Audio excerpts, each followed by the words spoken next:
How you feeling, Bomber Nation? Oh, hey, maybe I'll get myself my microphone here. How you feeling, Bomber Nation? Holy cow, what a football game that was. Yeah, I don't think we're gonna get. I'm gonna try to straighten my microphone out here. I don't know if I can, but worst comes to worst, we'll just. I'm really gonna try to get my microphone figured out. Oh, you know what? How's that? See, just like the Blue Bombers tonight. What's going on? Why are things going wrong? Something's not right. I don't think I can hear them. Oh, wait a second. We'll take a look. We'll figure some things out. Hello, Pyros. Yes, that's right. How's it going, T-Kona Polly? Good to see you. Reg wants me to wants everyone to hit the thumbs down button. Okay, you can do that if you want. Thumbs up is good too. Yeah. Hopefully we figured out these audio problems. That's for sure. Yeah, Jay, let me know if it still stinks. I will definitely get into that.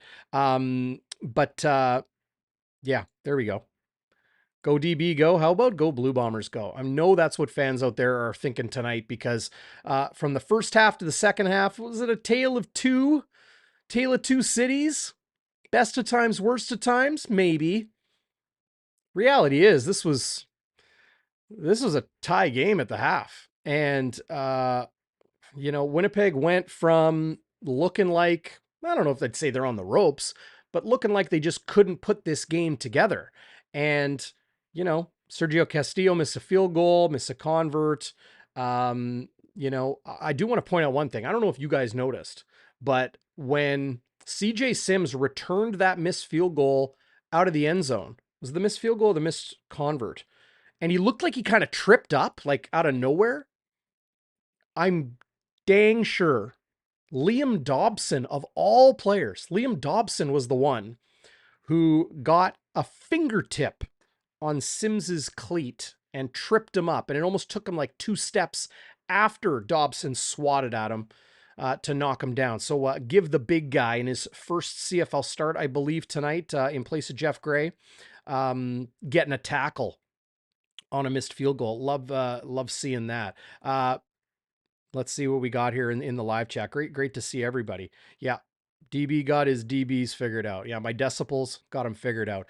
How about some highlights, guys? Do you want to watch some highlights? There's a couple plays I definitely want to draw attention to, and I'm going to set this one up here. So this is midway through the third quarter, and Winnipeg's offense at that point hadn't really done too much. Greg McCrae, Dalton Schoen, Kenny Lawler all help Winnipeg on their first possession to a 6-play, 50-yard drive, but it stalls out just past midfield. Castillo hits a 46-yarder to go up 9-6. Edmonton responds with, 3 plays and then a punt single. So it's 9-7 Winnipeg midway through the third quarter. Quite a bit of time had already gone off the clock. And this is what we saw on 1st and 10. And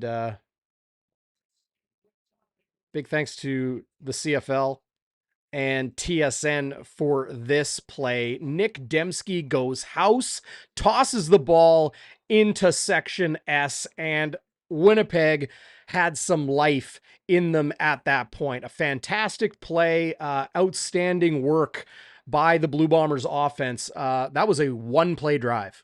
1 play, 70 yards, Dembski to the house. He was very, very good tonight. Also had a 34-yard catch late in the third quarter that helped put together a field goal drive for the Blue Bombers. But look, guys, let's talk about some of the major issues around this Blue Bombers team right now, and more video highlights to come. Also, Zach Schnitzer still to come. He's going to join us in just a minute. And I want to make sure he has got his, I want to make sure Zach has got his link. So I'm going to text him right now. Hey, this is why live shows are fun, and great to see everybody in the live chat. Yeah, we want Schnitzy. I'm with you, Reg. You're fired up tonight, Reg. That's for sure. I definitely want him to show up too. Corey May, like the show, love the show. Absolutely. Give us a thumbs up. Just go ahead and do that right now. When are the Bonfire hats for sale? Ugh, working on it, man. It's tough. Like I'm writing stories on Jets first round draft pick Colby Barlow. That'll be up on NHL.com this weekend. Go check that out. Got a bye week upcoming here. The Blue Bombers do, so do I. And doing 3 shows a week and the rest. It's been tough. It's been tough. Hats are kind of down the list, but we will do our best to get these beauty bees to Winnipeg sports fans very, very soon. Kenny Lawler back, and what a game he had. Lawler got it going early with one of the most impressive catches, or was it? Was it a catch? I'm not so sure. But Winnipeg able to get a playoff quickly after that.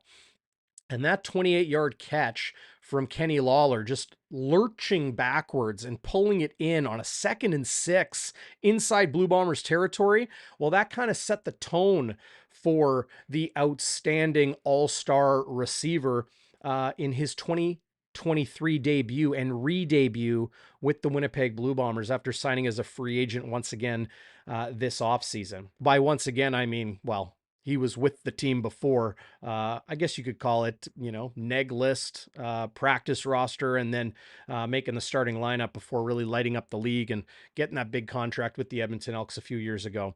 But 7 catches on 9 targets for Kenny Lawler tonight, 98 yards. 2 second down conversions. Him and Rasheed Bailey moved the chains twice, each on second down. 27 yak yards for Kenny Lawler tonight. Not to be outdone, though, the man we just mentioned, Nick Dembski, 4 catches for 115 yards. Every ball thrown his way, he pulled in, had a second down conversion, had the touchdown. Rasheed Bailey, just 23 yards tonight, but as I mentioned, there's 2 second down conversions and had a touchdown, capping that drive that really, I think, put the Edmonton Elks to bed. That was the final score of the game to make it 28-14, 9 plays, 89 yards. And one of those major topics I want to get to tonight is Brady Oliveira and that late game power run game. The Blue Bombers have now firmly cemented themselves as a trademark of their style of football. It's a little bit confusing when I see the Blue Bombers offensive line struggle a little bit, not really get the same push early in the game and then late in the game, whether it's the defense being tired out or it's a different, play call or different style of play calling or whatever it might be. Late in games, Winnipeg can run the ball. And, not to say anything about the Ottawa Red Blacks game and Winnipeg's loss there just over a week ago. Sorry to bring it up, but it happened. Not to say anything about that game, but when Winnipeg wants to play ball control, you can't take it away from them. And that 9-play, 89-yard drive capped by the Rasheed Bailey touchdown was huge. The Blue Bombers defense, they looked completely out of sync in the first half. Completely out of sync. Taylor Cornelius did enough to really put a scare into the Blue Bombers. And I understand, they didn't put up a ton of points. It was 6-6 at half, and they finished with 14. With some singles and some field goals, right? He gave up the safety on the intentional grounding penalty, hat tip to defensive tackle Ricky Walker, who had a sack and that pressure that led to that intentional grounding and ultimately the safety touch. Winnipeg's defense brought it. Willie Jefferson is so dynamic, so dangerous, so versatile. The way he's able to time his jump on those passing plays to knock balls down, the way he's able to swim or rip or swim or rip or bull rush, whatever move he wants to do, he just pulls that tool out of his tool belt and gets to work and gets to the quarterback. He had a sack in addition to he had a sack in addition to that knockdown, and we'll get into those defensive numbers a little bit later as well. But Jackson Jeffcoat got home.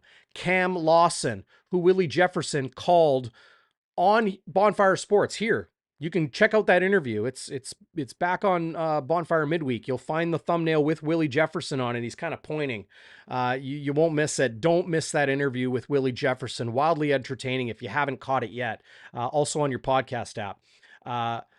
Willie Jefferson called Cam Lawson clamoring awesome. Cam Lawson? No.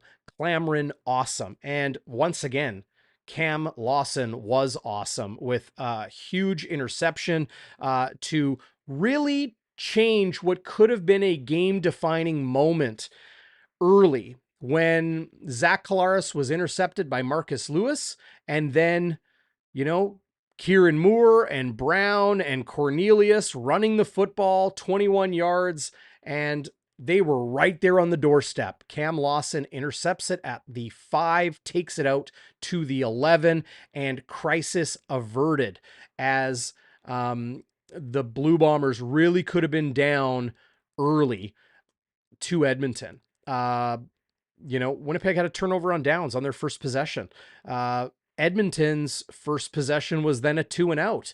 Then the interception happens, and Edmonton is right there on the doorstep. Young Canadian Cam Lawson in his second year with the Blue Bombers, with just an absolutely outstanding play. Outstanding play. Keep hitting up the live chat, everybody. I want to see some questions in there. Steve Smith, who's watching live on Facebook. What's going on, Smitty? O-line, very worried. Yeah, I understand that. I understand the worry around the offensive line. I think what Blue Bomber fans need to come to terms with is that this offensive line isn't the same group it was a couple years ago. Drew Desjardins, no longer there. Michael Couture, all-star center, signs as a free agent back in his home province. He's now with the BC Lions. But Stanley and Jamarcus and Pat Neufeld, Jeff Gray, no longer a starter. Well, at least presumably. We'll see what Mike O'Shea has to say when the Bombers return to the practice field following the bye week. I imagine we'll get some better answers then. Young center, Chris Kolinkowski, young reserve players in Tui Eli, Liam Dobson now stepping in to the starting lineup. The tackles, I don't think Hardrick and Bryant are really the same players they always have been. And it's inevitable. Are they still very good? Yes. They're still very good. Because look, Zach Collaros went 20 of 24 passing tonight. 20 of 24 passing. How many times was he sacked? Oh, I hear a chime. He was sacked twice. Jake Serezna got home, and AC Leonard got home, and that Leonard sack led to Winnipeg's second 2-and-out of the first half. That was early in the second quarter. Well. How do you do? Zach Schnitzer in the house. Let's bring him in, everybody. Schnitzy, how you doing, buddy? Oh, I'm good, buddy. You know what? My stomach is nice and full of elk. Oh, in you had more some elk. ways than one. The Bombers took down an elk and they feasted on the elks, and as I did, by proxy as a fan. And I also had, for the very first time, an elk burger, my friend. You did. Here, I'm trying to It straighten was you out here. I think you got to pretty... maybe back up from your camera just a touch. Here, let me move this back. You look good though, buddy. You always look good after a Blue Bombers win, 28-14 the final happy tonight. Yeah. How was the energy with 28,500 roughly in attendance tonight? It was good, buddy. Like, the crowd was really into it. I mean, I have to say, in the first half, it was a little bit quiet. Okay. Mostly because of how the Bombers were playing. I mean, turning it over on downs twice. What the hell? Mm-hmm. What are you doing, Prukop? What's going on here? But anyway, yeah, turning it over on downs twice, missing a field goal, missing a point after, Anyway, it doesn't matter. We got the W. The crowd in the second half was quite loud, especially when we got We that hear the safety. chains. We hear the chains The chain's jingling. here, buddy. The Yeah, there you go. chain is here. There you go. People in the live chat have been crying out for you. Enough of this Aw. one man show. We've heard enough of Bauming talking to himself. Well, that's not true. I'm talking to everybody, all you guys out there. But great to have you along, Zach, here on Game Day After Dark. The Blue Bombers win, so 5-2, as I believe Zach Collaros said after the game on OB. 5-2 is a heck of a lot better than 4-3, and going into a Oof. very important bye, their first of the Yeah. season. Why is it important? Well, Kyrie Wilson is practicing, maybe ready to come back. He is not back on the 6-game injured list. He has served his full 6 games and is now on the 1-game injured list, which means his return is closing in. I think that's a very, very positive sign because they're getting a little bit thin at weak side linebacker. Okay. Yeah. Malik No Clements kidding. on the 6 game. Jesse Briggs didn't really get the job done in some critical moments against the Red Blacks. Les Maruo, well, he played for a bit tonight, and then he didn't play for a bit tonight. It was Briggs back in there. Then we saw a little bit of Brian Cole, and I don't think Winnipeg was, the Winnipeg coaching staff was too happy with Brian Cole at times on his defensive snaps. Then, was it Cole who took that objectionable conduct penalty? I'm not sure. I did see O'Shea yelling at Cole. So it Yeah. very well might have been. Yeah. But either way, the bye is so critical for the Blue Bombers this week Yeah. because they've got bumps and bruises, because they need to really regroup, take a breath. There's 9 teams in the league. Toronto's already had 2 byes. This is Winnipeg's first. It will be week 8, right? BC's coming off their bye. They host the Saskatchewan Roughriders this weekend. I'm looking forward to that game because BC then, well, who do they got the following week? Either way, yeah. So they've got Saskatchewan at home this weekend. Then they go to Edmonton next week. And then they come to Winnipeg August 3rd, Thursday night. Oh, I'm looking forward to that. The rematch with the BC Lions and the Oh Winnipeg yeah. Blue Bombers back at IG Field. The house will be mad. It will Yes. be on Matheson. So what do we call it? The Dare I Madhouse say on a Matheson. madhouse? Yes, it will be because A we madhouse? remember the last time the BC Lions came into Winnipeg's house, they pushed Yeah. them around 30-6 Ouch. back in week 3. So this bye week, they really need to reset. They really need to take a breath and take some time to regroup themselves because I don't know what like. Are you on the same page as me, Zach? This Blue Bombers team is not playing its best football. I don't think that No. they're flawed. I think that they're just off their game. They look out of sync right now. Well, and O'Shea said after the game, and he made a good point that I hadn't thought about, that they just had one practice this week. So it was a pretty short week, but they I did look out hate of that. sorts in that first half. I mean, this is I this is hate an that. Elks team that was 0-6, that were beaten by the Red Blacks by 3 scores. I mean, they shouldn't have even been in the same time zone as the Bombers. But the Bombers, they did not play well at all in the first half. And I think, yeah, I think they definitely need a rest. They need to recover. They need to recalibrate. And I think they need Kyrie Wilson, Yeah, right? Kyrie will be a very welcome addition. The Blue Bombers defense, though, like I was talking about Cam Lawson or Clamrin Awesome, as Willie Jefferson Right. referred to him here on the Bonfire a couple weeks ago. That was a huge play. Some Blue Bombers like Demario Houston got torched by Dylan Mitchell. Oof. Torched. Oof. Then he tried to make up for it with an interception late, and that happened on 3rd down too, 3rd and 5, and he, makes a risky play to go for the interception. So a couple schools of thought there on Demario Houston, but his 5th interception of the season. He's got a couple fumble recoveries, leading the league in takeaways this year. Um, Jefferson, like, let's just say what it is. Willie Jefferson's the best player in the league today. Best And player I, in the league, Darren. period. Quarterbacks, receivers, running back. I don't care. It's Willie J. He's the best Oh, player in the league. throwing out the haymakers here, Darren. I Wow, love it. come on, man. How is he not? Name some players who are better than Willie Jefferson, more impactful. I get quarterbacks are going to get some love. You could say Zach Collaros, you could say Chad Kelly. Okay, cool. I hear you. I still think it's Willie J. I do.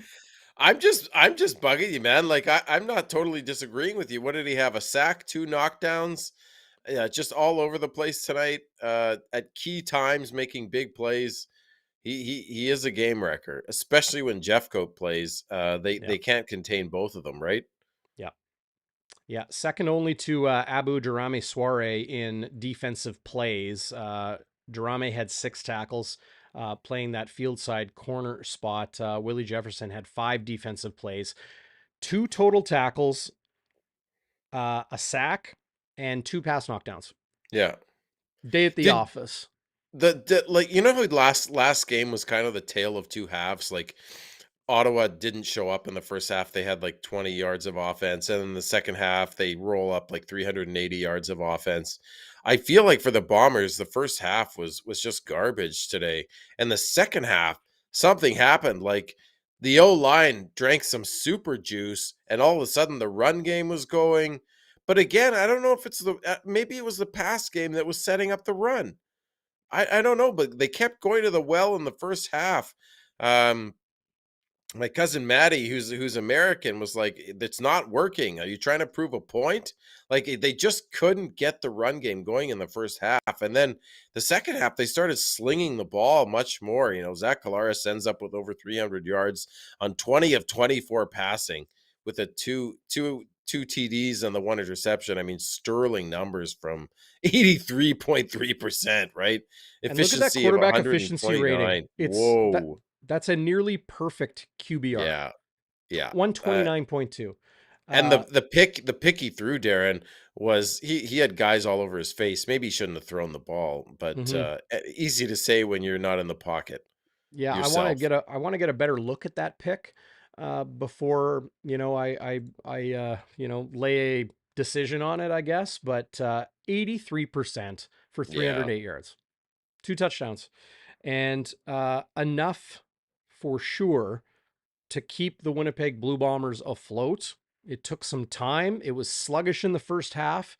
That is for sure. The pass game was flashy in the first half. The run game was not. Yeah. And then in the second half, it seemed like everything came together.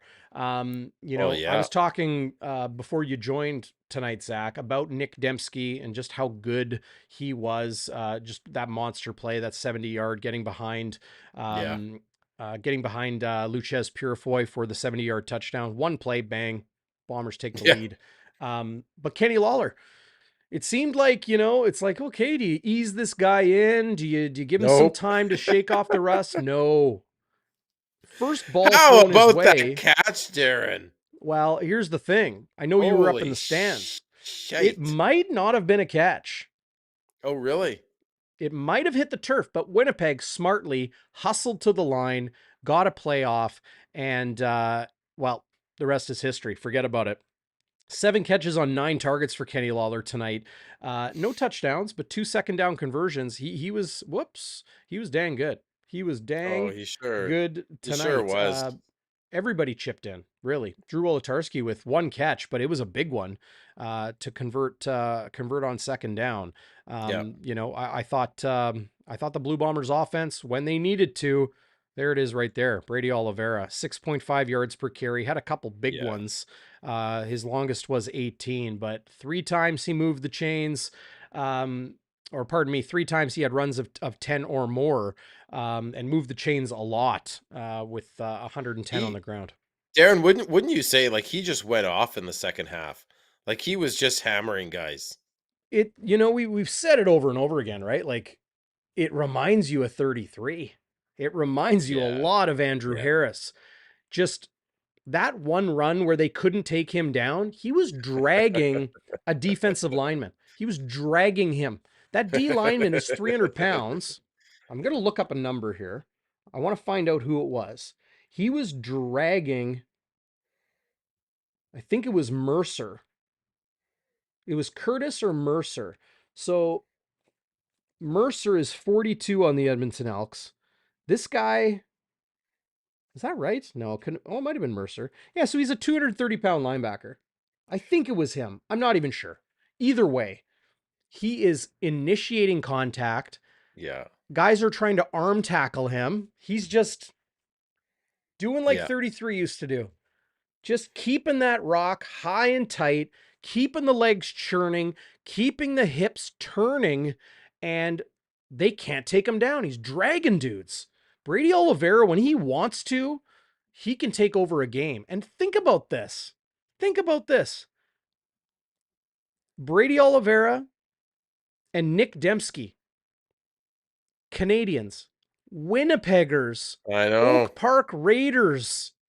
And they're the two guys who are getting it done when Winnipeg needs it, scoring the big touchdowns, picking up the big first downs, killing the clock Yeah. late.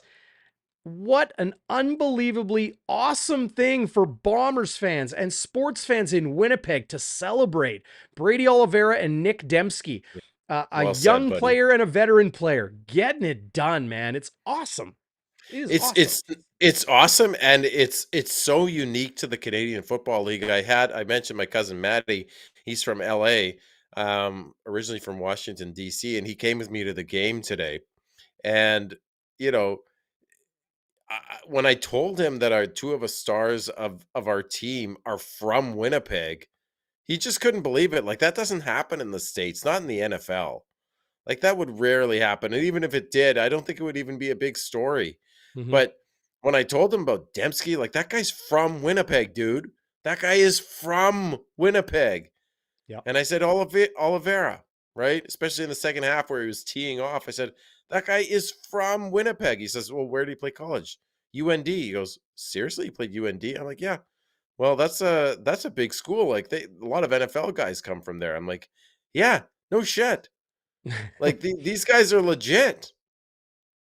Yeah. It's No, it's it's a, no it's doubt. such a treat to watch, man. Well, and it helps when you got Zach Collaros, it Yeah, helps. But Nick Dembski's been doing it for a long time with a lot of different quarterbacks. And Brady Oliveira, I mean, yeah, he's involved in the pass game. I don't know if he had a catch tonight. I Did don't he? think he Yeah, he did. had two Off my catches, head. Did he? an Okay, 8-yarder never and a mind. 2-yarder, um, on a pair of catches. But the way he runs, like I could stand back there, and that's saying something. I could stand back there and give Brady the ball. Of course, nobody would believe it was a pass if I was back there. They'd be stacking the box. But Travis and all the comments I've been pulling up here, great comments from everybody. Oliveira was a beast after contact. Is he Yeah. ever?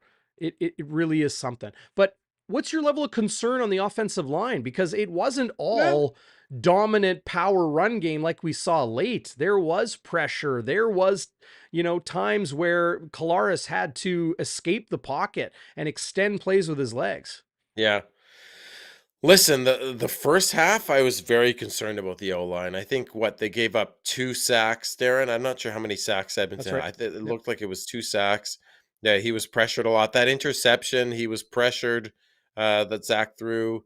Yeah, it didn't look great, and then they couldn't get the run game going whatsoever. But then in the second half, I don't know maybe they all had a bunch of elk burgers, or they had a bite of elk, and it just whet their appetite to Mm. go elk hunting, to chow down, buddy. But it seemed like in the second half they were doing better. Not that Collaros wasn't running for his life, sometimes in the second half, but it looks like they settled in the second half. Yeah. Yeah. And I think that's a sign of a veteran football team, you know. Uh, Last week they got second halved by their opponent because Ottawa came out and they knew what they needed to do to win and they did it. But tonight, like what was the vibe where you were when it's 6-6 at halftime? Yeah.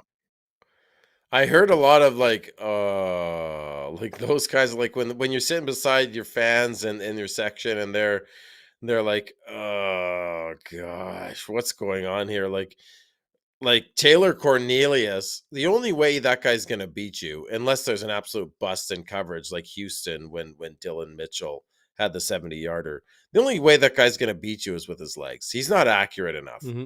And plays kept breaking down, and he kept extending drives with his legs.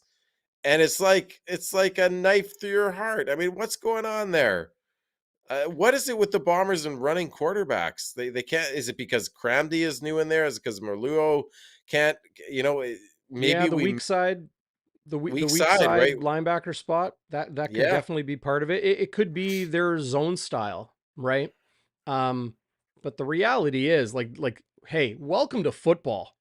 Teams are going to find ways to beat you. And right yeah, now, Taylor Cornelius, we're seeing him run for 12 yards, 22 yards, 21 yards in the first quarter and a half of this game. He had those 3 runs. It was 55 yards rushing through a quarter and a half for Taylor Cornelius. And Winnipeg kind of clamped that down a little bit, but there were yeah, times where it's like, is this guy going to take off again?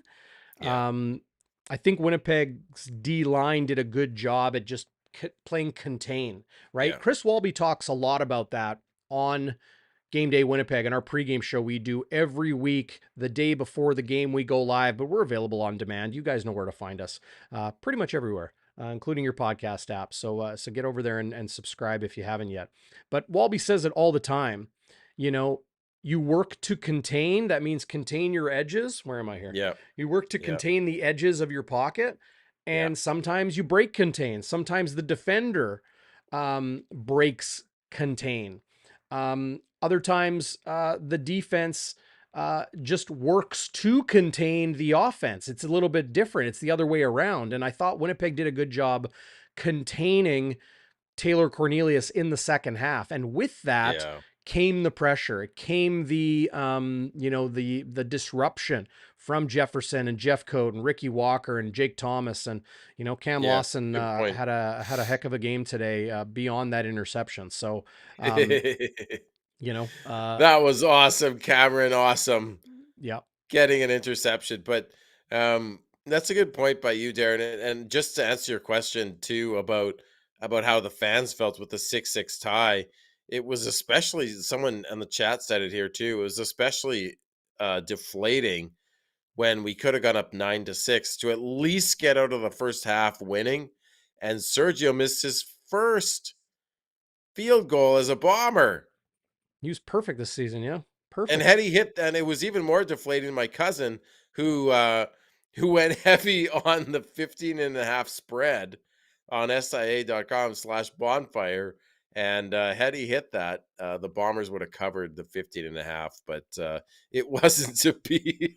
Poor Yeah. guy. Well, you hit it So on it. close. Yeah, your pick. You put a unit on it, so that's a nice thing. I We'll should have put more units on it. I was afraid of the Elks not winning. I didn't think the Elks would win, but I thought they would cover only because, you had Cramdy starting for his first ever start for Cramdy. You had Les Maluo in there. I thought these guys could maybe run on us a little bit and kill the clock, but I want to yeah, give you props, Zach Schnitzer, yeah. because Dustin Nielsen on the TSN broadcast tonight talked about the crumb back. What? And That's you, my term. sir, within minutes of Dustin Crumb mounting the crumb back, within minutes, live here on Bonfire Sports, you, Zach Schnitzer, coined the term. And I've heard it on Hamilton, Ticats Radio Network. I've heard it on Winnipeg Sports Talk. I've heard it on Rod Peterson's show. I've heard it on TSN. And it all started right here on Game Day After Dark last week.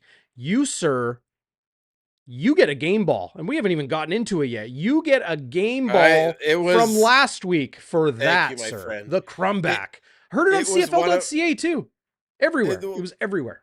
So the question I have is, did multiple sources originated at the same time, kind of like writing, if you took history class, writing Mm, and mathematics, or is it all for me?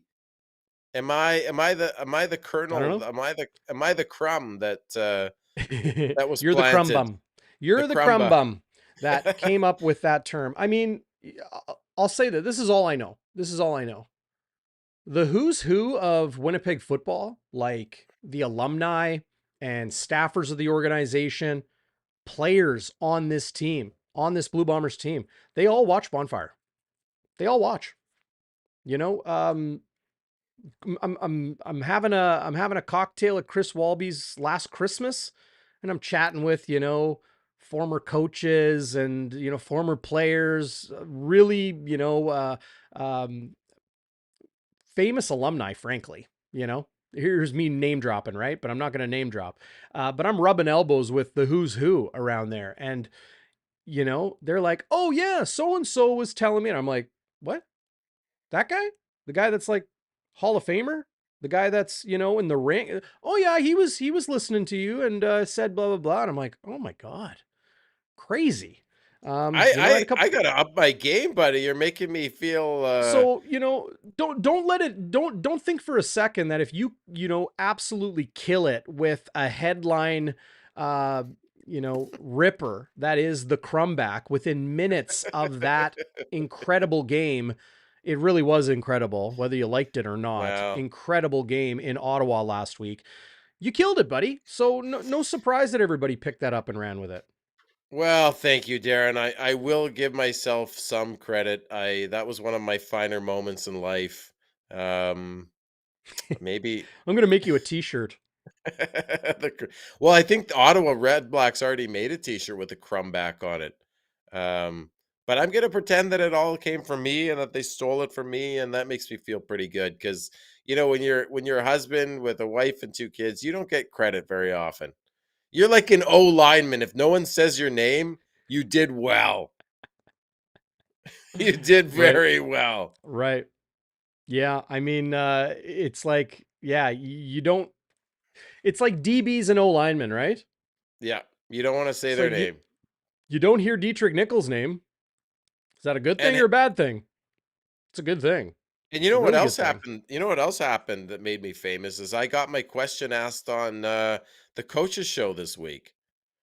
I asked Mike O'Shea why they didn't go for a passing play on 2nd and 7 late in the Hmm. fourth quarter when they were trying to close out the game. What'd the coach tell you? I haven't heard yet. I haven't been able to listen to the coaches show yet this week. Well, but you know what they So, asked him. Is that what you're saying? but I know people told me they asked my question. So there you Okay. go. Yeah, I have no idea what he said, but I know they asked the question. See, that's why you're the Yeah. fan and I'm the reporter, right? Because if I don't get an answer for my question, I didn't ask it. It's Fair. like I Yeah, didn't that's ask right. it. Yeah, Yeah. all I want is that that they ask me, "Hey, there's someone here in Mexico, You know what? Susan I got Montalvo."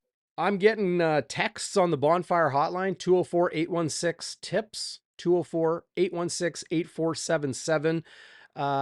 Standard message rate supply, just like when you text your mama, that sort of thing. As we always say here. Yes, sir. Uh, from, you know, Joe from Chippewa Falls. Chippewa Took a Falls, while tonight, Wisconsin? but Oh, order Joe has been Pritchard, of restored in course. Bomberland, says Joe from Chippewa Falls, Wisconsin. But yeah, people calling from all over. Jerry from New Brunswick, Wow. talking about the $1 million kick to win last week. Well, it's because it wasn't kickoffs; it was punt returns for Super Mario Alford. But yeah, I mean, people they're tuning in from all over here on Game Day After Dark. Go give a thumbs up right now. I see you out there. You Right haven't given a now. thumbs up yet. Go give a thumbs up, or you could be like that guy who gave us a thumbs down today. First one ever. What? We got a thumbs Yeah, down? yeah. Probably But it's before I over now. came on the show. Probably before I showed up, though, We Darren, got of our course. first. Well, yeah, using the live chat saying like, let's get the show on the road, and I said okay, right away, right away. I don't even know if you are you still in the live chat. Yeah. Are you still in the live chat? I'm not sure. But great to see everybody in the live chat. Craig Smith, our resident appointment viewer, is Craig Smith, and our resident Yes. player personnel expert extraordinaire. Bombers didn't, well, I think it was Edmonton didn't blitz as much. 3 and 4 man rush. Still finding ways for, you know, Dylan Mitchell to get open when they're rushing 3 and dropping 9. Yeah. Um, I mean, short pass, short pass, short pass, double move. And it's the way Nick Dembski beat Lucius Purifoy, who's just a freak athlete player.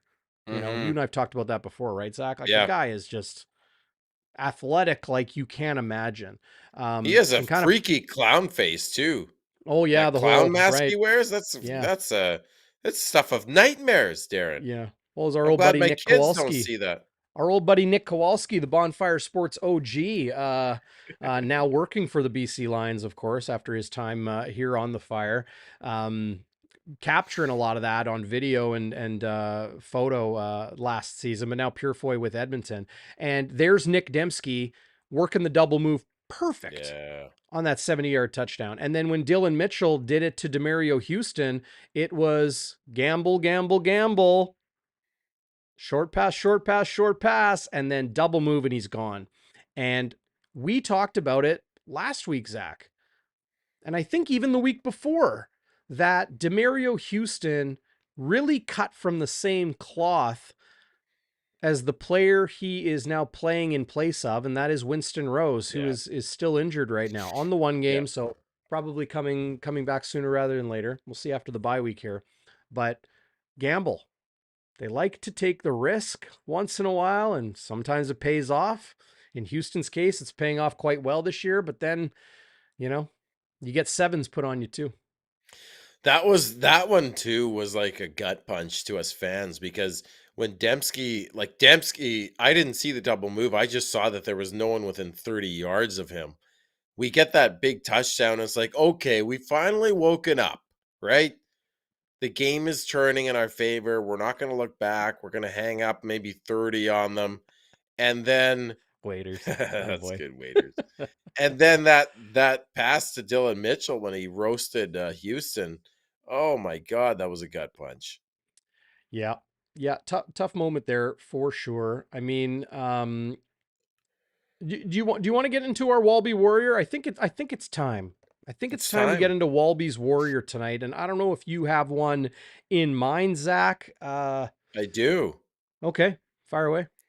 His name is Kenneth Lawler Jr. Mm. You know what? This guy hadn't played at all. Maybe had one practice. And here he is. He gets 9 targets and catches 7 of them. How many passes did Zach Schnitzer complete? 20. Lawler had more than a third of the catches. Hmm. Third of the passes thrown by Zach Schnitzer were caught by Kenny Lawler. 93 yards. He had a large of 28, including that circus catch, 2 second down conversions, 27 yak. Welcome back, Kenny Lawler. No crumb back, but a comeback. Welcome Yeah, back no to crumb Kenny back there. Lawler. That's a good choice. That's a good choice for Walby Warrior tonight. I'm going to give mine to Brady Oliveira. Just Yeah. just fights, man. That guy just Yeah. fights for every inch. And like, I'll give an honorable mention. Just an honorable mention to the offensive line cuz they're doing it when it matters. Yeah. Kolaris got sacked twice. He escaped a few times, was definitely pressured a lot, pressured on that pick he threw. But he went 20 of 24, so he had time to operate. They blocked long enough to get those receivers open. Good play calling for the most part, I would say, for Winnipeg. So marks there, but Brady Oliveira, that's my Walby Warrior tonight. You got a Westwood wide to the right. I got a feeling you got a good one tonight. Well, it was going to be Sergio Castillo missing the first field goal he's missed since being a Bomber and missing a point after. But really, honestly, I don't know how you can't say the Westwood wide to the right is the 2 turnover on downs on short yardage on 3rd and short. Prukop comes in and he misses both of them. I was telling my cousin because I said we're 1 yard off the ball. He's like, why are they going for it on 3rd down? He's American, right? He watches NFL. They never go for it on 4th down, or they don't do it very often, 4th and 1. But Yep. I said, this is a gimme play. He's like, oh, okay, I get it. They don't get it. He goes, what happened? I'm like, I have no idea, dude. Like, how did they not get 2?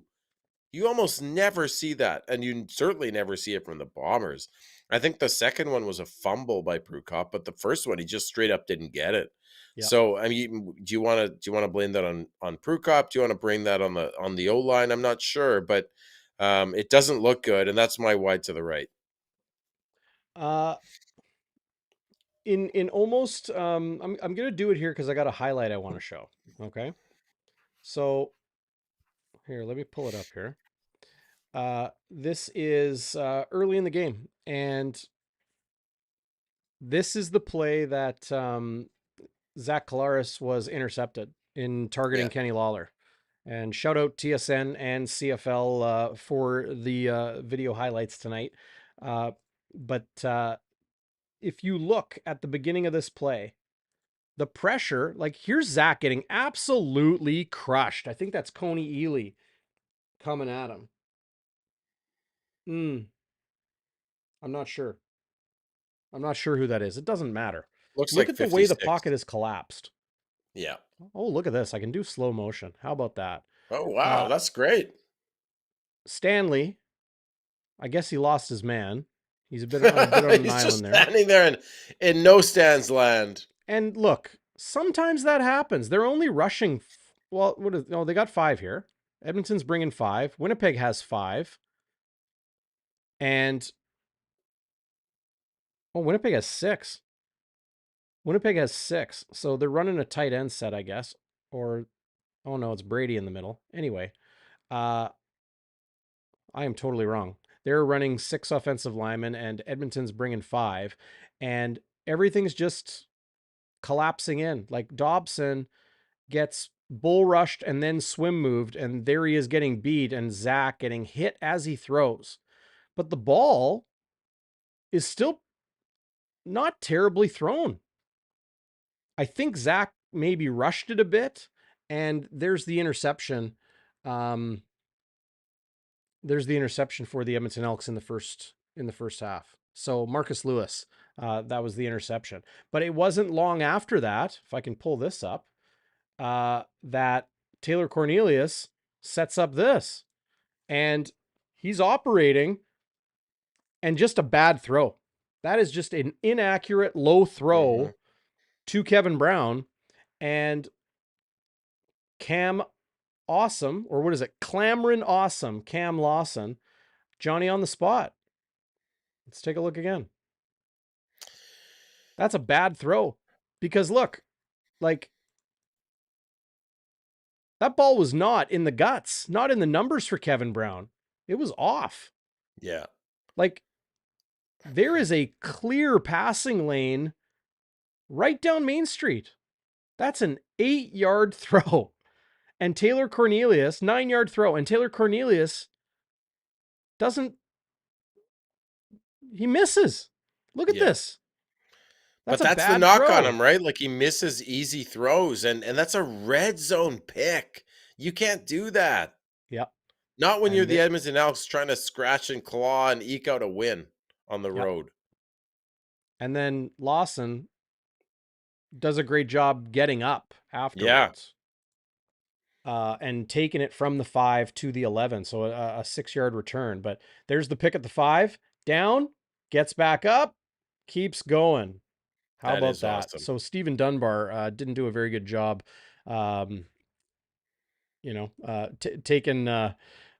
taking Cam Lawson down. But, as far as my Westwood wide to the right, I'm going with Winnipeg's play in the first half. It was just flat. It was just out of sync. I can't put my finger on it exactly, but something was wrong. Something was weird. And I sure hope Winnipeg takes this bye week seriously. That is, do the things you need to do to ensure you get back to work in 7-8 days or whatever it is, and be ready to host the BC Lions August 3rd.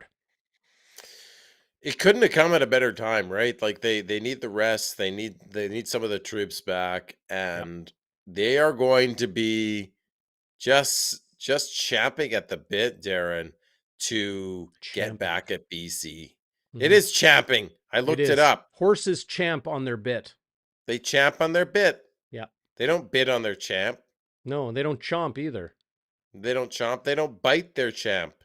No. Anyway, we should just sense. stop this. What are we talking about? What are we talking about here?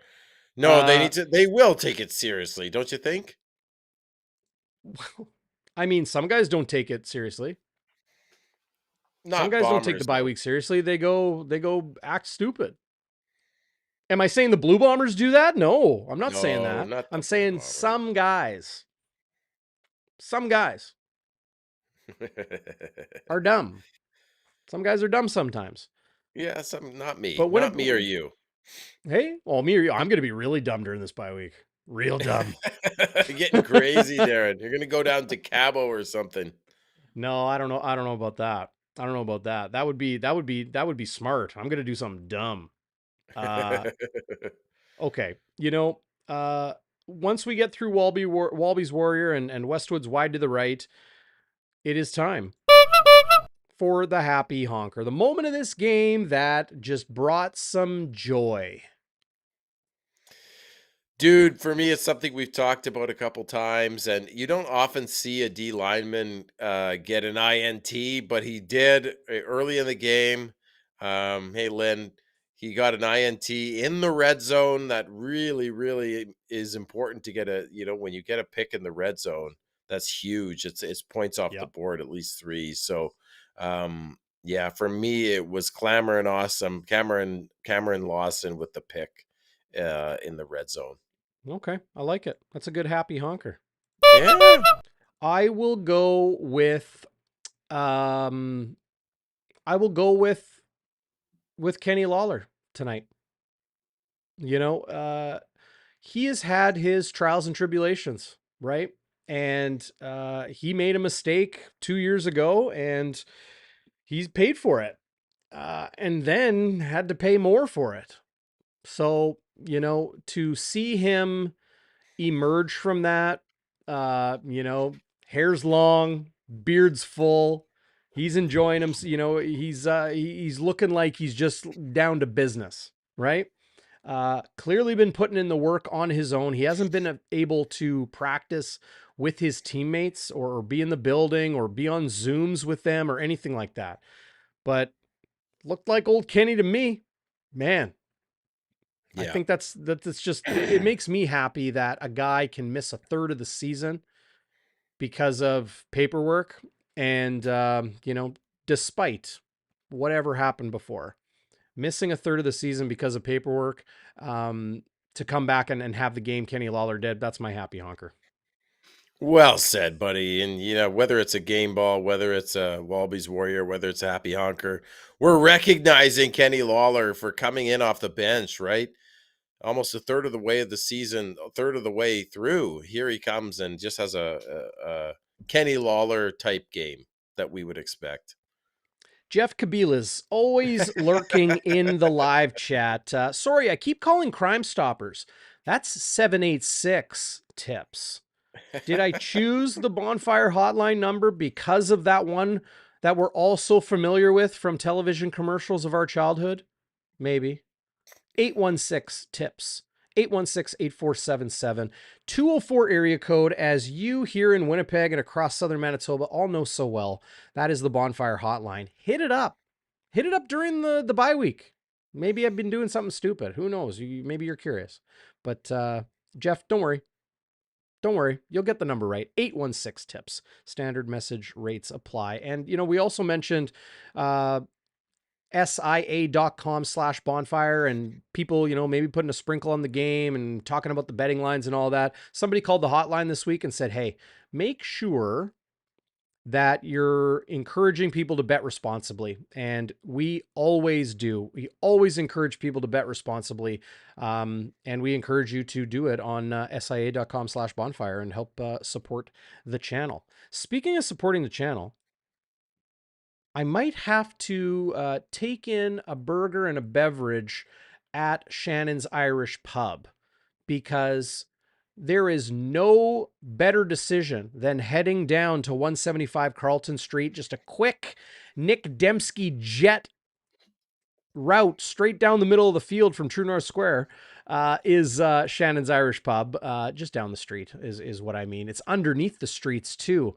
It's going to be rocking there this week with the what is it? The Canadian Police and Fire Paramedic Games. Oh are yeah, happening right, right now, and that's at the right. convention center and at Canada Life Center. It's going to be rocking.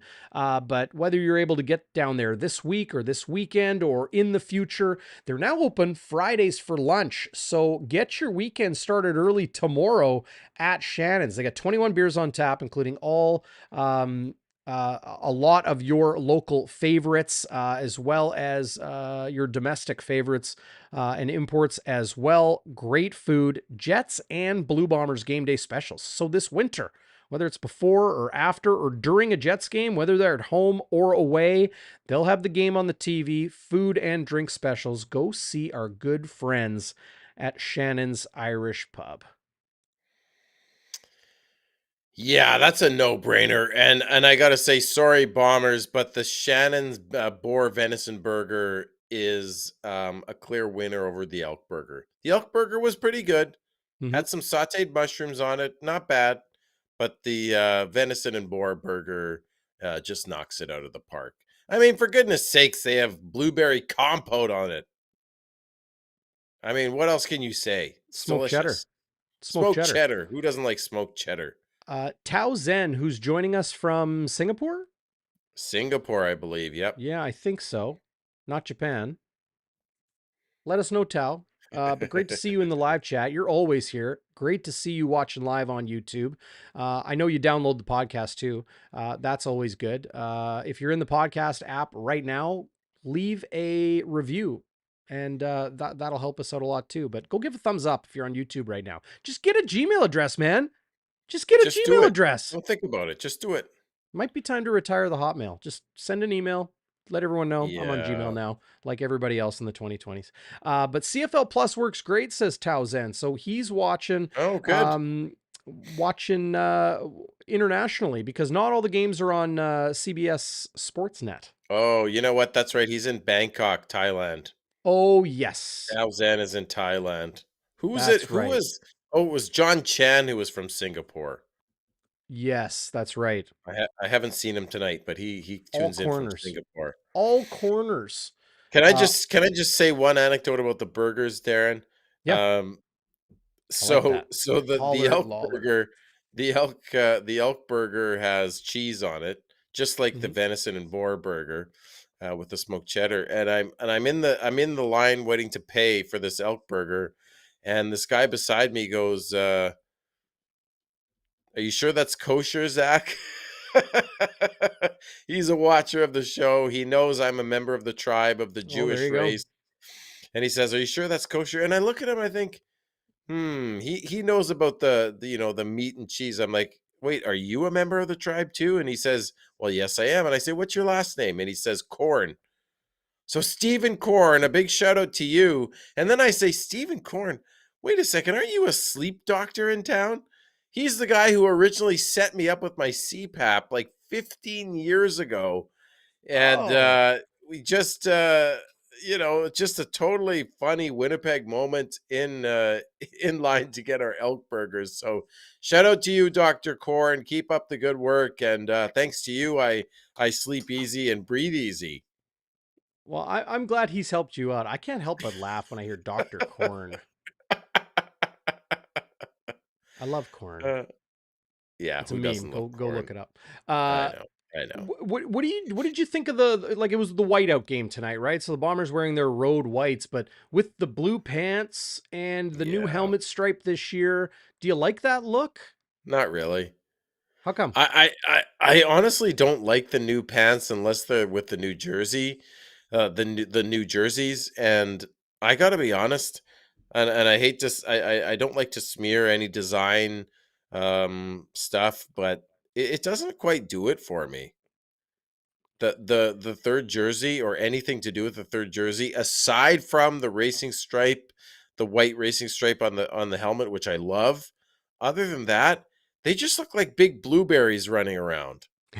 Big juicy blueberries, which I love juicy blueberries. Like that But last game where they wore the alternate with the W on the front and the blue pants, so blue jersey, blue pants. Like, you know, it yeah, was it like was a a bit color rush much. game against BC. Yeah.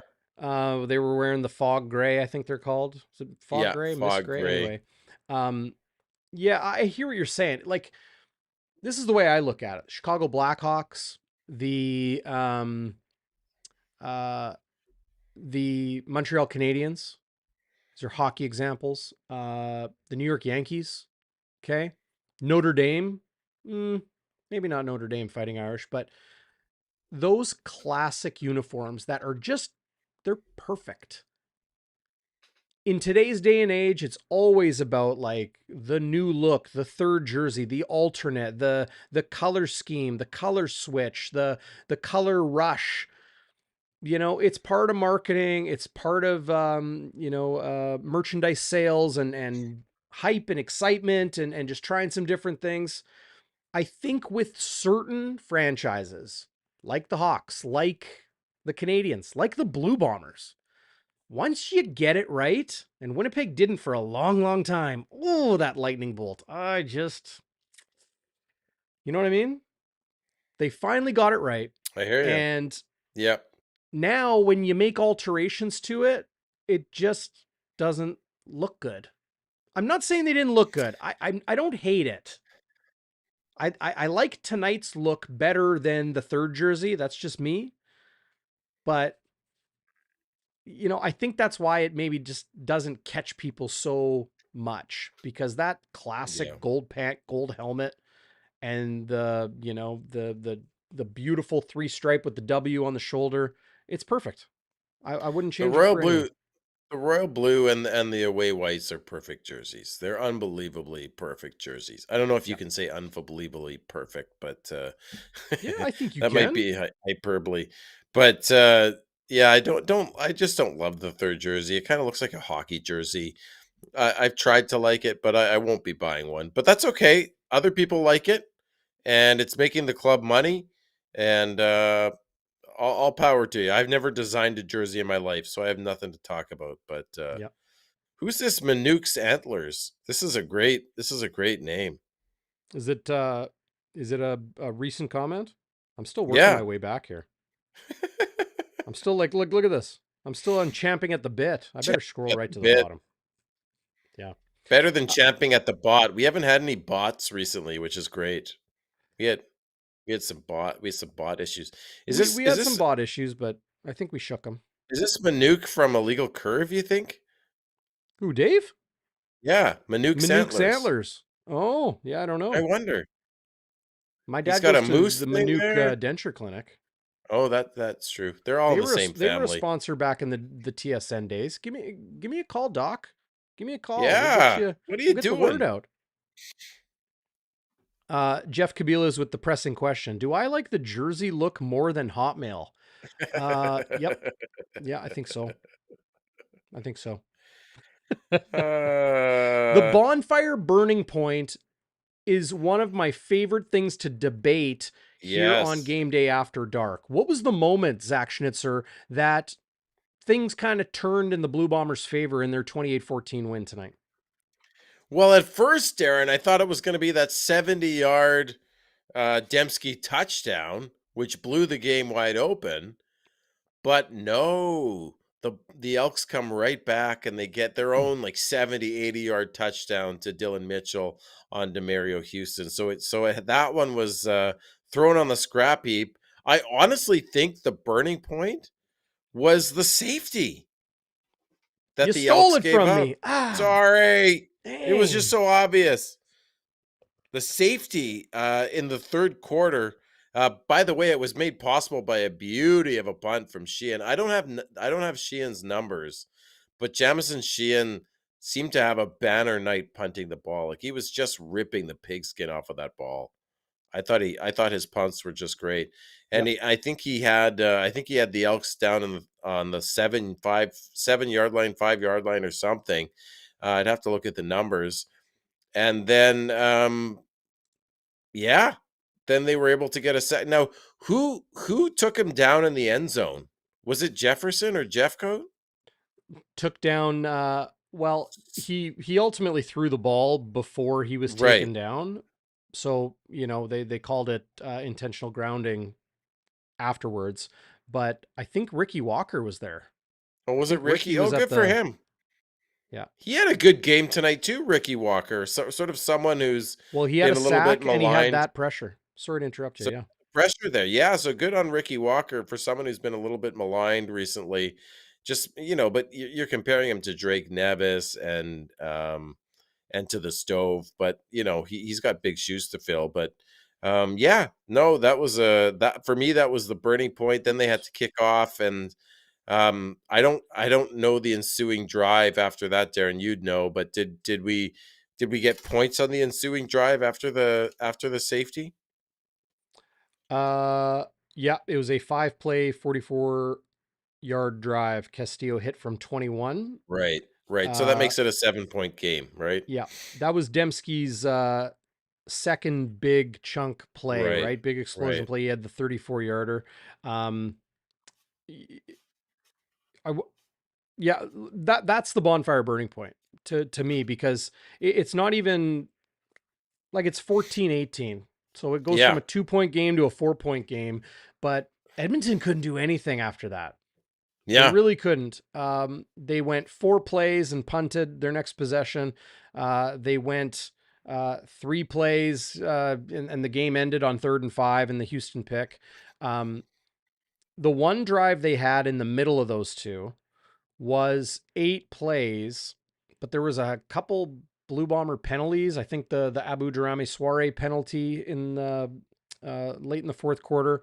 It ultimately led to a turnover on downs. So following that safety like we're talking about a 28-14 game, and it was 14-18 late in the third quarter. You know, It was a tight uh, game. it really was. And then Winnipeg just had a field goal after that. You know, Yeah, it was a weird one. That was a weird game tonight. It was fun though. Uh, can I give a late Westwood wide to the right?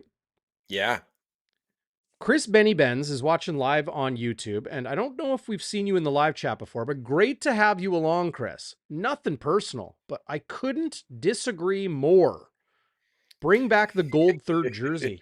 You're Ooh. getting Darren all hot and bothered, Benny Benz. Mm. I don't. Do you see those in the stands? Do fans wear those gold jerseys? Are Like you talking about the away jerseys the that ones they they wore in the Grey Cup with Milt and Charlie Roberts and that Oh, sort of thing? those There's those ones. golds, and then there's like the gold roads. I'm not particularly a fan of either. I do like the retro, the ones they wore in the Grey Cup a little bit better. But Yeah, those road golds that were like a different color gold than the pants and the helmet. right, It right. was almost like 3 shades of gold on them in those Yeah, Justin Goltz era. yeah, Justin Oh, Golds. Pardon the pun, Justin Golds. But pardon the swear I just said. don't talk about Justin Golds, please. Bring back the gold third jersey. I mean, maybe if they What's going altered on, the Jamie? maybe if Welcome. they had a third jersey that was gold, but it wasn't quite that, maybe. But the ones, yeah, the ones, uh, the ones you're talking about, I'm not a huge fan. But hey, we all have different aesthetic senses, Mister Benny Benz. So good on you. Yep. Just mine's better. I'm joking, of course. I'm joking, and great to see you, Chris. Thanks for joining the show, and thanks for commenting, because it gets the conversation going. I've enjoyed the aesthetics of sports my whole life, like how things look and how guys, bring their character out with their cleats and their gloves, and different things, different helmet designs and uniforms and goaltend. Like I was a goalie growing up. I'm such a goalie nerd with the masks and the Mm, gear. yeah, All of it, players getting creative now with their sticks, the tape jobs, their skates, all of it, just everything. Both, like the stuff you can buy in the store, the stuff the teams give the players, like the official uniform, and then the unique stuff kind of in the middle. Football is just awesome for that because of tape jobs and spatting cleats and the rest. But either way, great to get that conversation going. Okay, we still have to hand out our game balls, Zach. And right. the reality. I'm still paying off layaway to Wilson. Okay, fine. I won't. I won't give out too many game balls. If you know, you Um, know. if you know, you know. I don't want you to be on the hook again for Wilson. I hear they have heavies that can come after you. Their heavies are very intimidating. Well, yeah, they Baseball got that bats. Tom Hanks money, and it's just they've been different since. They've been different. Tom Hanks money. That's right, and his wife is Rita Wilson too. Do you think Hmm. she Oh, maybe? d- Well, did you conspiracy just theories uncover a about. Hollywood conspiracy theory? Ooh. Okay, game ball. So I'm gonna steal your thunder and because I like what you do. You give one on offense, one on defense. You know what? And I'm also gonna give. What's going on here? This David Rollins is chirping you big time. Well, David, thanks for joining us from Mexico. And, hey, if you come here for Zach, I'm cool with that. I think everybody's cool with that. It's all good. I didn't mean to ignore anybody. You guys How know me did you better than ignore? that. Who did you ignore? I don't know. I don't know. Well, I'm sorry if you. Susan Montalvo. Did you Yeah. ignore her? No, I Okay. don't think so. Sorry, We're not Susan. ignoring her now, that's for sure. Hey, it's game day after dark and we're going on a bye week. I'm going to make some mistakes. My microphone was all screwed up before you got tonight. Oh, Zach, you're going to really? listen to this show in a couple days because I know you love listening back to the show Oh, and I do. watching the live chat and air checking yourself and that sort of thing. You love doing that. It's just fun for I you. do. Um, Yeah. you're going to laugh at my microphone mishap early Okay. in the show. I'm glad I got this one going because I think I was going off my computer It built-in microphone here. So it can't be anyway, it can't be as bad a mishap as that Mike Sherman microphone mishap. Do you remember that one? The which one? Alouettes, the Mike Sherman mishap. It was a few years ago Oh, when and he his was belly came out. Ooh, man, I feel for him. Yeah. I feel for him. Okay, so I'm gonna give my special teams game ball to Tanner Cadwallader, who just Cadwalladered the tar out of someone. Like, I think that should be a verb. It's such a great last name, You're right? coining all these beauties. I love He it. just he just just knocked the snot out of someone. I think it was in the third quarter, but I don't recall exactly. I have to look back when I will rewatch this game, by the way, folks, so I can have a sober second thought. But yeah, he just Cadwalladered someone on special teams on a kick return. So that was my special teams game ball. My defensive game ball does go to Willie Jefferson. 2 knockdowns, a sack, and just a game wrecker. Just classic Willie. So I got to give him a game ball. And then my offensive game ball Oh, third goes one. to a guy. Dang. I'm Hey, playing. I'm playing with you. I didn't even hear you. I said a third one. Dang. I know, but you can afford it now with all your shekels you're making. Hmm. Well, All your writing shekels. it, writing hockey stories. Yeah. Writing hockey stories. This guy was 4 for 4, 4 catches on 4 targets, buddy, for 115 yards and a touchdown. Hometown boy Nick Dembski. And I was so proud to say to my American cousin, that guy is from freaking Winnipeg. He played at U of M. Yeah. Just awesome stuff to be able to say to my cousin, like, these guys are from Winnipeg and they are the stars of the team. Like, it's just it Stars filled of me the with such league pride of the league, right? playing Filled for me their with such hometown pride. team. Yeah. Yeah, it is uniquely Canadian Football League, um, and just fills me with lots of pride and joy for our team and our league. Yeah. Yeah. Well put. Well, you gave all the game balls out. You leave me nothing. There's no more game balls left. The Oh, the trunk Schnitzy. is empty. Come on, you got some game Oh, balls. Schnitzy. We You're can killing afford me. it. We can afford Um, it. you know, people in the live chat naming their who they'd give their game balls to. Waiters says Willie Dembski, Lawler, Remo, and Hustler for the game balls because I think they took down that yard dog, that monster hot dog Oh, at did IG they? Field. I don't know, like. It's one thing to eat it. It's another thing to pony up the bucks for that thing. How do you know how much it 45 bucks is? or something? How much? Is it like 45 bucks or something? Really? I That's thought what it I was more thought. than that. Oh, really? Well, hey, anybody in the live chat, did you guys what the word's escaping me. I'm already on the bye Pony week. up? Pony Yeah, up? did you belly up to the yard dog? Belly Did up. you take it down? How much was it? That's what I It want to looks like know. it's longer than a yard. Because someone in section It's got 128, tell me who you fries on are. the end. Fries on each end. Yeah, like someone in 128 had one a couple rows down. So I think if you're section 128 row 9 or 8 and you had it, give us a shout out, let us know. Cuz I saw one down there and my cousin was like, "What is that?" Yeah. He'd never seen anything like it. Yeah. I'm not giving a, game ball to Hustler and Remo for doing that. Absolutely. And go check them out if you haven't yet. Winnipeg Sports Talk, Of course. daily appointment listening. 48 bucks, says Phyllis. 48. Wow. Well, that's a For good the number. That's my jersey number. Yes, So I that's like right. it. Well, there you Maybe go. we should So, do it, Darren. Next home game? What do you okay. think? Hey, next home game, We'll go halfers.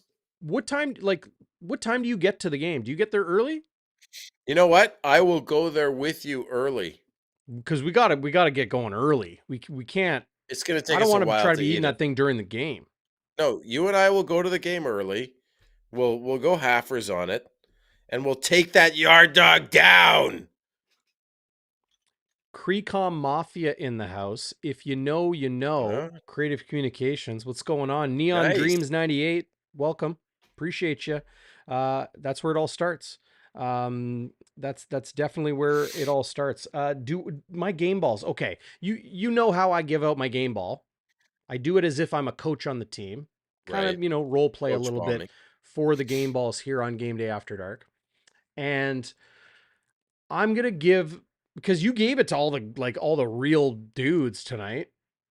You Yeah, kind of sorry. you kind of do what you do, Zach, and you made me broke because I can't afford all of these balls, and I'll give my one game ball to Cameron Awesome.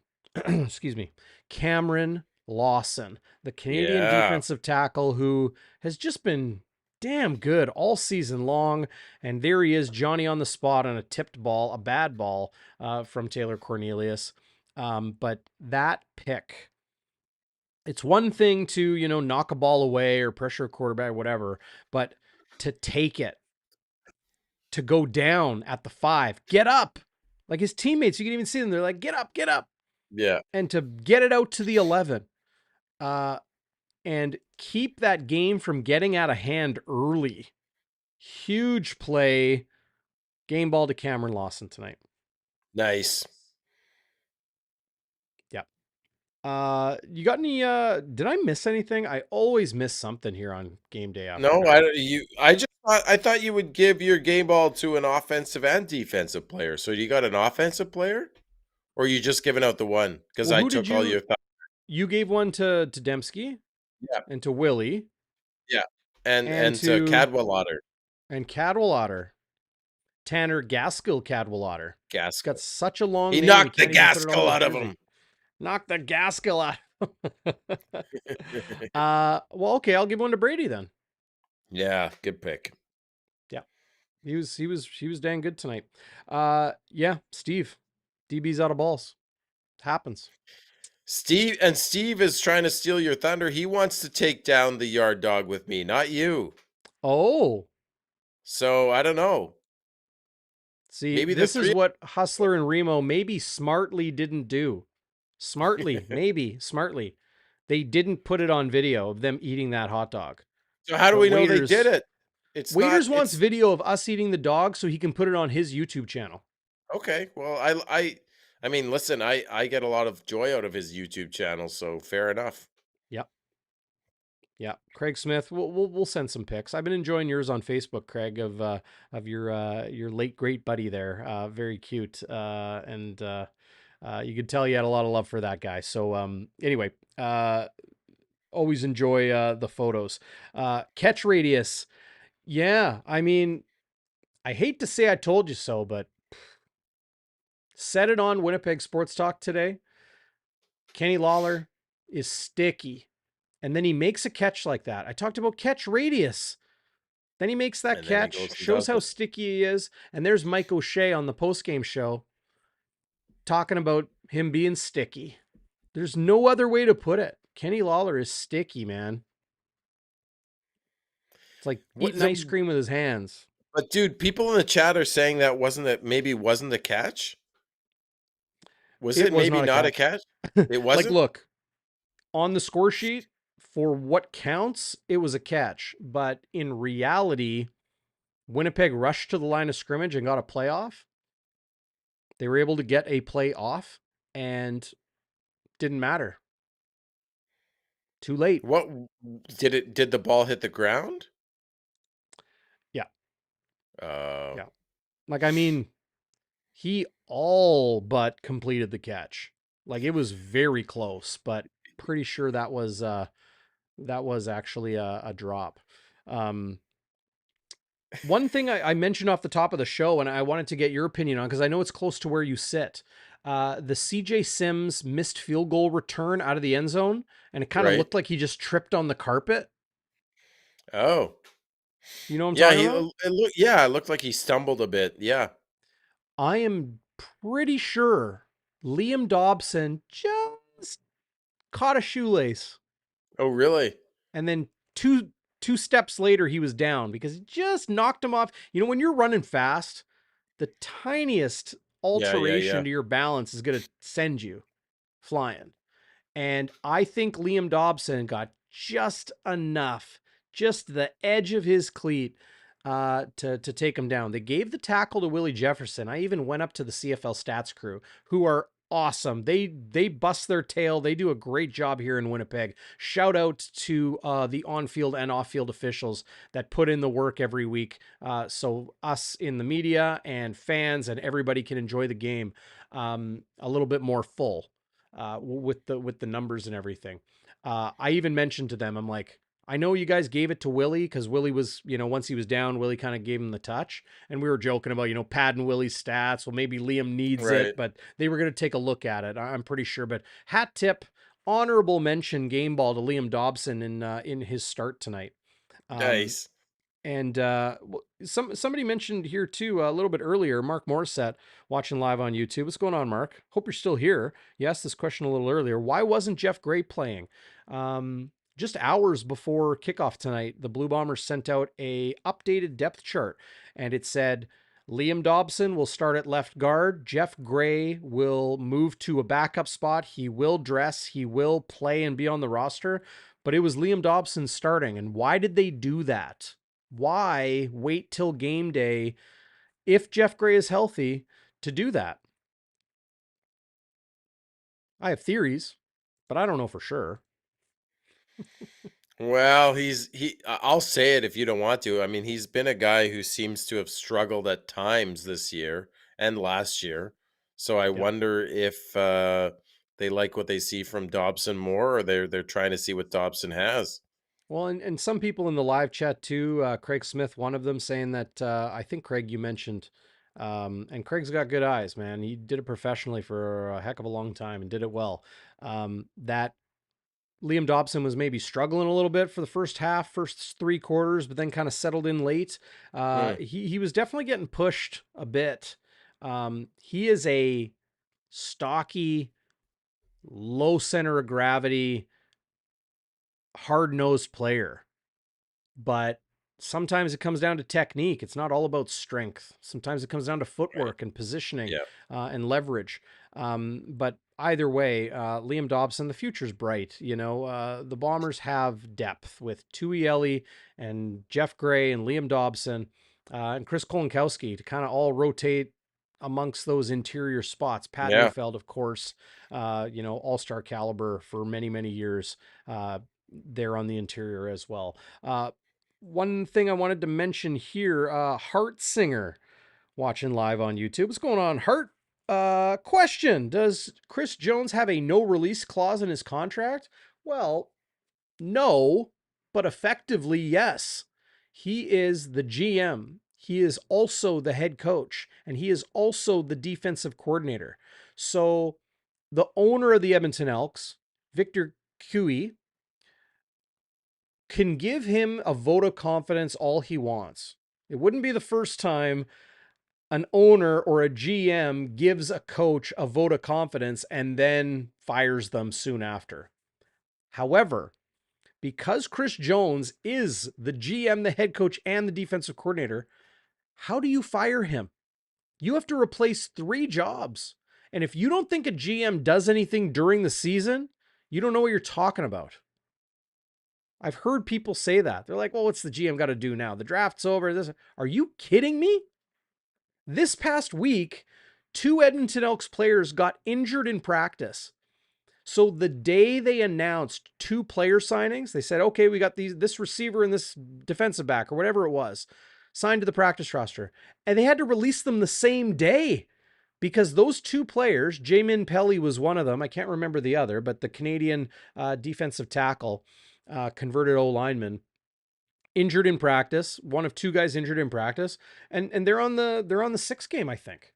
So that GM, not just, Chris Jones has, put his GM hat on, signed a couple guys, and then had to cut those guys to get, I think it was Niles Morgan, one of their starting linebackers, injured in practice this week. It's a bit of an emergency. Holy cow, that's bright. You see That was that? very bright. Looks like you've been about to be abducted by aliens. Yeah, it's like third kind, right? Well, So no, isn't there okay. also the coaching cap too, Darren? Like you can't. Yeah, There's only there's the so much operations money. cap.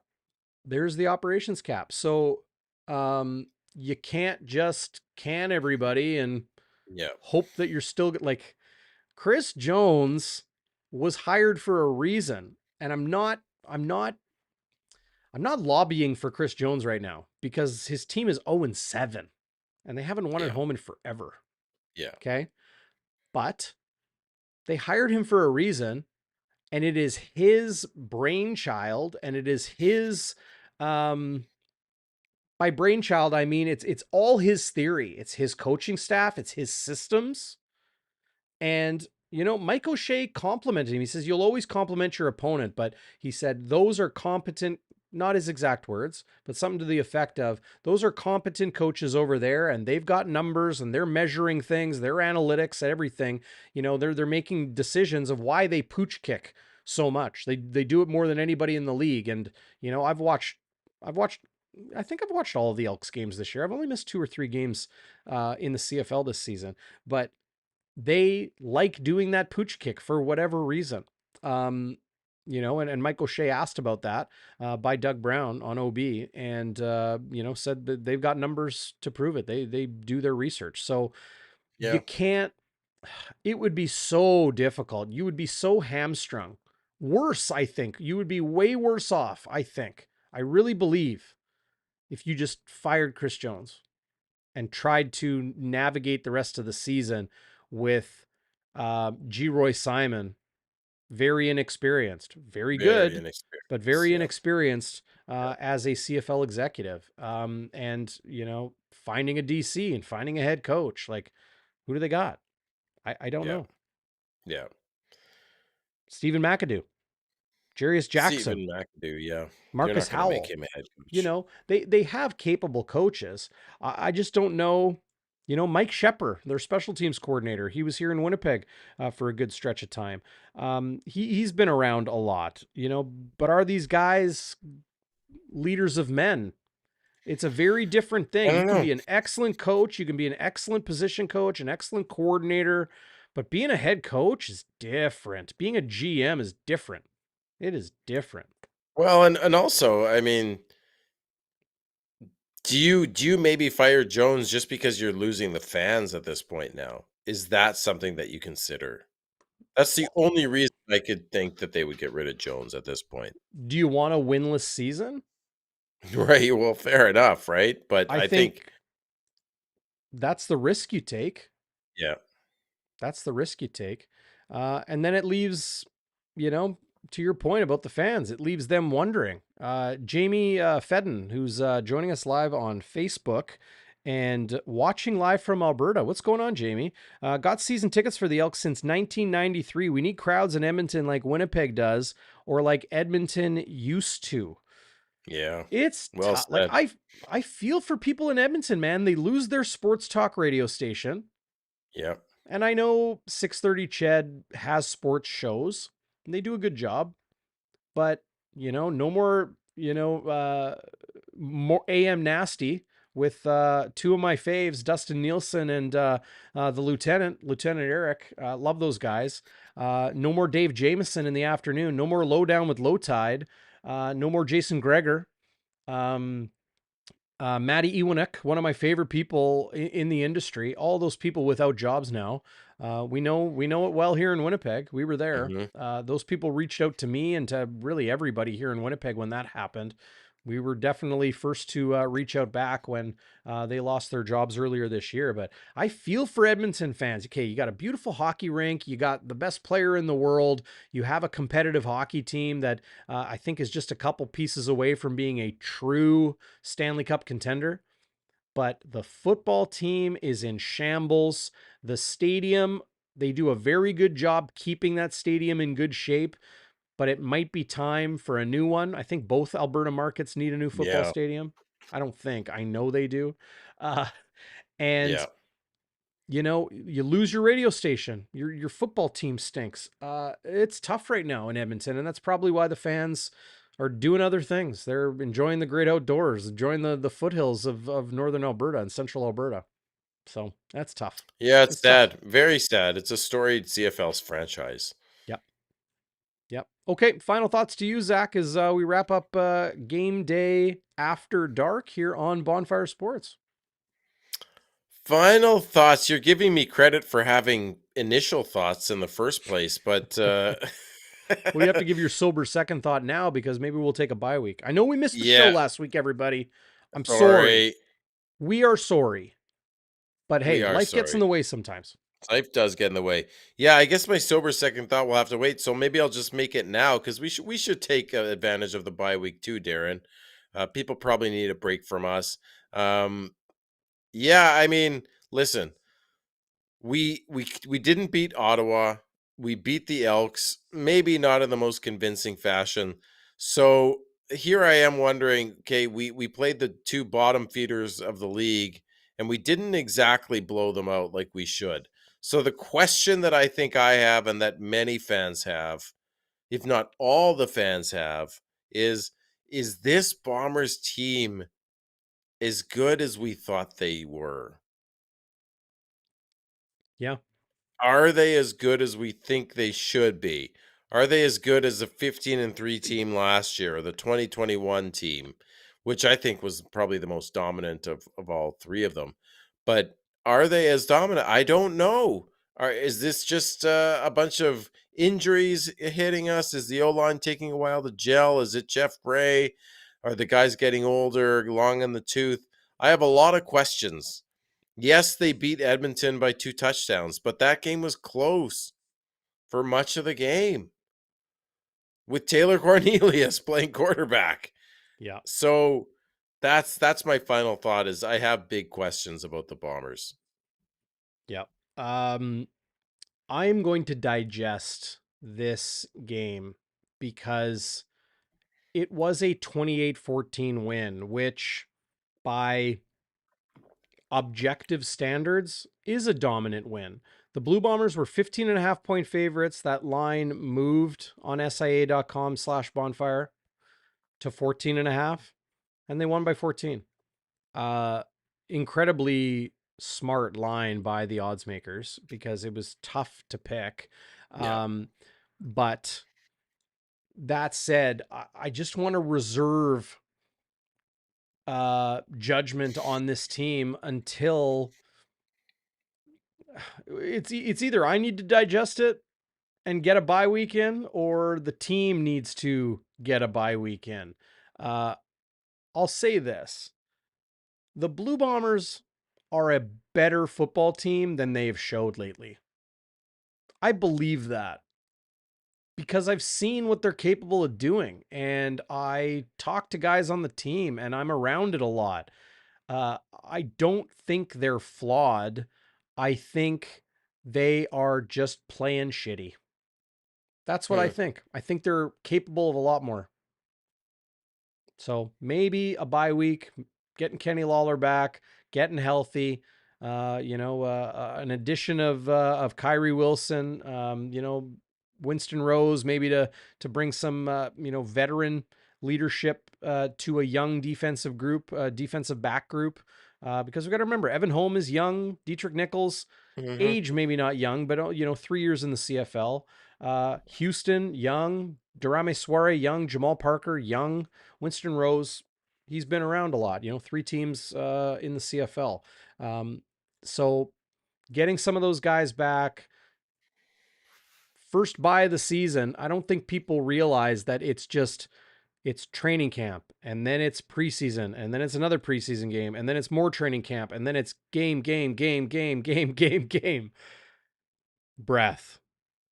First bye on tap, and we'll see what Winnipeg Blue Bombers team we get in the second third of the season. But I wouldn't I wouldn't write this team off as not the same group.